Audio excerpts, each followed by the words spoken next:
अस्सलाम वालेकुम।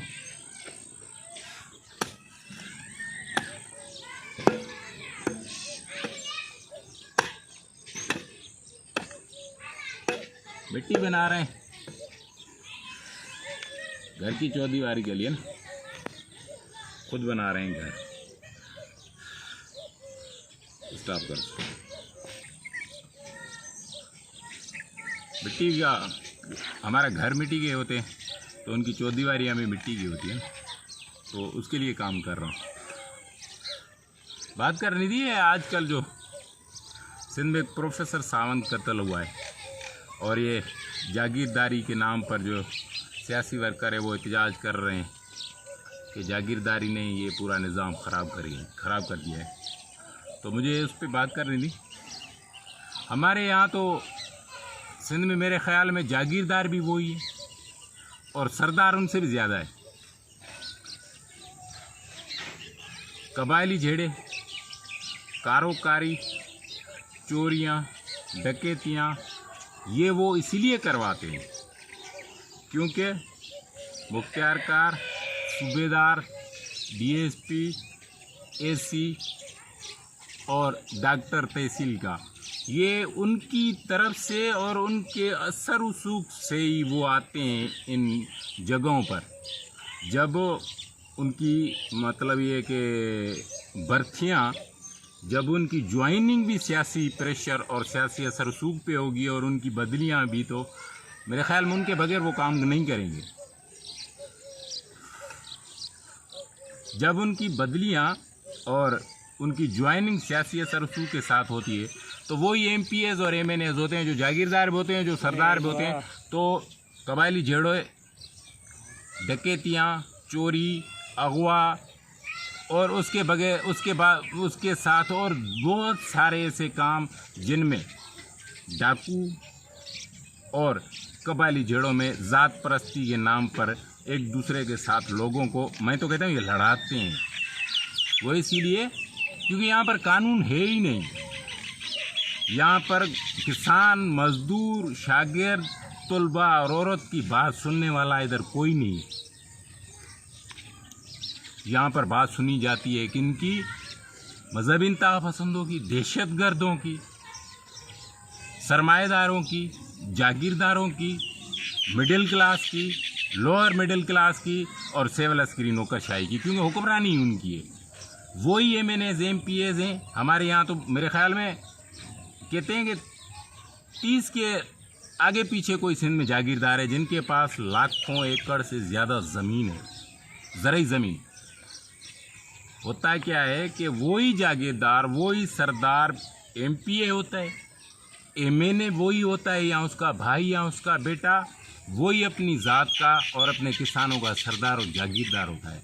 फिर कबायली लड़ाइयाँ होंगी, झगड़े होंगे जिनमें लोग मरेंगे, तो होगा क्या, डकैती होगी, लोग मरेंगे, अगवा होंगी और कारोकारी के नाम पर लोग अपने किसान के बेटे को, मजदूर के बेटे को कत्ल करेगा।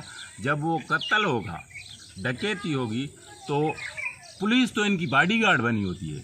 आपको पता नहीं है कि जब जो भी मेरे ख्याल में एमपीए या एमएनए सिंध का बाहर निकले कोई वजीर, आप देखेंगे उनके आगे पीछे बॉडीगार्ड सिर्फ सिंध पुलिस, जिनकी बॉडीगार्ड पुलिस है।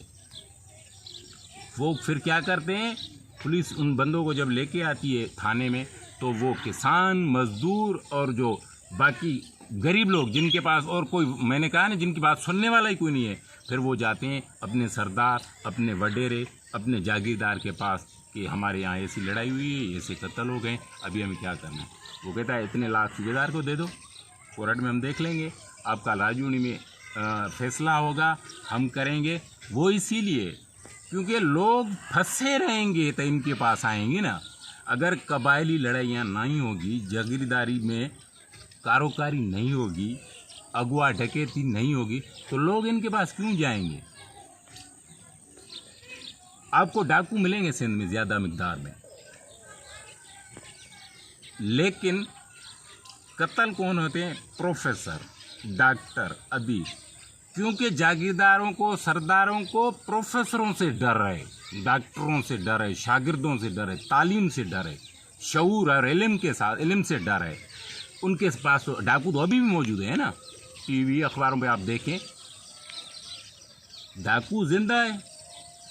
उन डाकुओं के पास जो जो हथियार है जदीद, वो मैं बनाता हूँ, वो तो इनकी फैक्ट्रियों में, G3 क्लाशनकोफ, रॉकेट लॉन्चर, ये तो इनकी कंपनियों में बनती है। वहाँ तक कौन लेके आता है?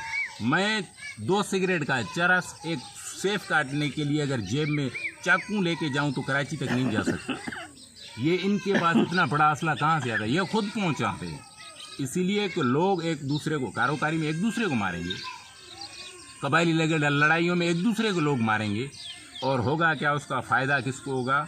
वज़ीर को, जागीरदार को, वडेरे को। सच में आपको बता रहा हूँ, सिंध में आपको ऐसे बहुत सारे लोग मिलेंगे जिनको मैं जानता हूँ, नाम लेना ज़रूरी नहीं समझ रहा, जिनको मैं जानता हूँ।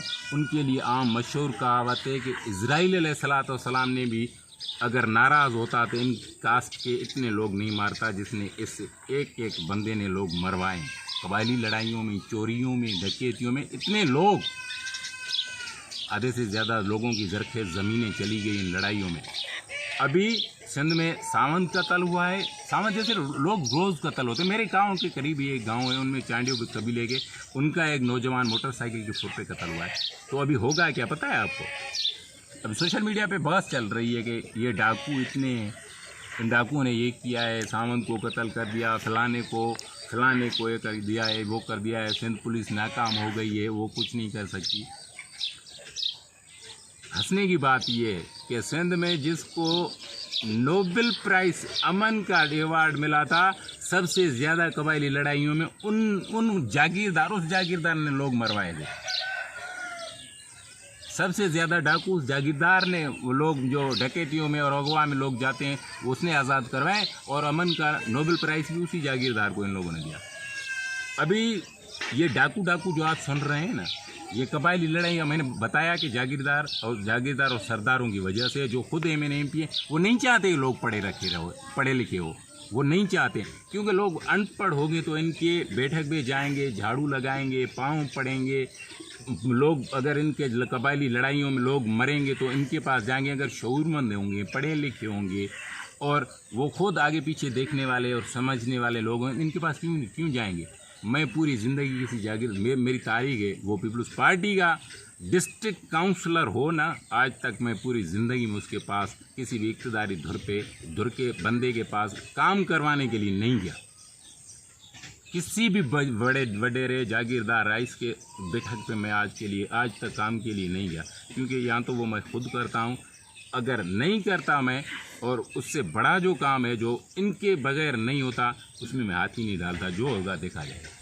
तो बात पे वापस आते हैं कि अभी जो सिंध में डाकू आप सुन रहे हैं ना, कि इतने लोग इन डाकुओं ने कत्ल कर दिए। अभी उनके खिलाफ पाक आर्मी के जवान आ गए, और वो अभी उन पर वहाँ पे ऑपरेशन होगा। तो पहले जो नवाज शरीफ के मेरे ख्याल में दूसरी हुकूमत थी नवाज शरीफ की, तो उस टाइम में भी एक डाकू ऐसे अखबारों में, सोशल मीडिया पर इस पे चल रही थी बात। तो पाक आर्मी को बुला लिया कि आओ और आप ऑपरेशन कर लो। तो जब वो आते हैं तो वो पता है क्या करते हैं, क्योंकि डाकू आपने जो भी आज तक देखे होंगे ना, तो कबायली लड़ाइयों में जितने भी डाकू बने हुए हैं, मैं तो इनको चोर कहता हूँ, लेकिन जो डाकू बने वो सारे दरिया के किनारों के ऊपर आपको मिलेंगे, दरिया सिंध के, क्योंकि उसमें दरख्त होते हैं। हम उसको सिंधी में कहते हैं बेलो। तो डाकू तो बेलो में रहते हैं, यानी कि जहाँ पर दरख्त ज़्यादा हो, और उसी एरिया की जो ज़मीन है वो दरिया के किनारे की होती है। उसको हम सिंधी में कहते हैं कच्चो। उसकी लीज़ नहीं होती, क्योंकि दरिया किसी भी टाइम ये तोड़ कर इधर से उधर चला जाता था, इसलिए उसकी लीज़ नहीं होती थी। तो अभी डाकू है वहाँ। अभी वहाँ पे सबसे पहले तो जो लोग वहाँ पर बैठे हुए हैं बगैर लीज़ के, जो सदियों से ज़मीन कर रहे हैं, खा रहे हैं, जिनके बच्चे पल रहे हैं और जानवर, अभी उनको वहाँ से उठाएंगे, बोलेंगे आप तो कब्ज़ा करके बैठे हुए, आप उठो यहाँ से, ये आपकी ज़मीन ही नहीं है। सबसे पहले वो उठेंगे, उसके बाद जो बड़े दरख्त है वो काटेंगे और वो भेजेंगे, और उसके बाद क्या होगा, वतन दोस्त सियासी वर्कर और खुद उसी MPA मिनिस्टर, जागीरदार और वज़ीर के ख़िलाफ़ जो बंदा होगा, सबसे पहले वो गिरफ्तार होगा। उसके बाद 4 डाकू और 5 जो उनके खिलाफ बंदे होंगे वो मरेंगे। अखबारों में बयान होंगे सारे डाकू मर गए, ऑपरेशन क्लियर, ज़मीन MNA MP और वज़ीरों के नाम पे हो गई, कुछ उनके नाम पे हो गई, कुछ आधे में ये साफ़ ही बरादरान जो ये डाकू कर रहे हैं उनके नाम पे हो जाएगी। मकामी लोग जो सब 30-30 सालों से बैठे हुए थे उनके लिए कुछ नहीं होगा। ये खुद डाकू बनाते हैं, ये खुद डाकू मरवाते हैं, ये खुद डकैतियाँ करवाते हैं, ये खुद कबायली लड़ाइयाँ करवाते हैं, क्योंकि यही वज़ीर है, यही मिनिस्टर हैं और यही जागीरदार है। ये जागीरदारी की जो सिंध में आज राय निजात का रास्ता जागीरदारी दिया गया है सिंध को, वो पूरी दुनिया में बदतरीन बदबूदार निज़ाम है, जिसको मैं तो कहता हूँ जो अच्छे मुल्क के उन्होंने अपने गले में से जागीरदारी की लानत निकाल कर से पाकिस्तान में, इंडिया में, बलूचिस्तान में, सिंध में, पाकिस्तान के 4 सूबों में, अफ़गानिस्तान में आज तक उसको ज़िंदा रख के आ रहे हैं जागीरदारी को, सरदारी को, और कह रहे हैं कि यही आपकी राह निजात है। तो जब तक लानत को गले से बाहर निकाल कर हम नहीं फेंकेंगे तब तक सावंत जैसे प्रोफेसर, अदीब, डॉक्टर, शागिर्द सारे मरते रहेंगे, डाकू जिंदा होंगे, चोर, लुटेरे, करप्ट लोग, झूठे, मक्कार, कम पैसों पर भेजने ना ज़मीर भेजने वाले लोग इदारों पे होंगे, बड़ी कुर्सियों पे होंगे, बड़े मकामों पे होंगे।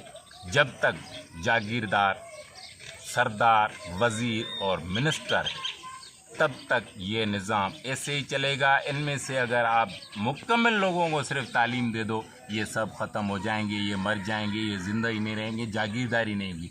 लोगों को ये पढ़ाना नहीं चाहते हैं, ये चाहते हैं कि लोग ऐसे एक दूसरे को मारते रहे, हमारे ख़िलाफ़, हमारे तरफ, हमारे बच्चों की तरफ, हमारे मिल्कियत जो हमने करप्शन करके बनाई है इसकी तरफ इनका रुख ना हो जाए। इसीलिए लोगों के साथ ये खुद लड़वाते हैं। काम करना है, घर की भी करनी है, सिर्फ वीडियो बनाएंगे तो पेट नहीं पालेंगे। अस्सलाम वालेकुम, हक मौजूद, ये हैं।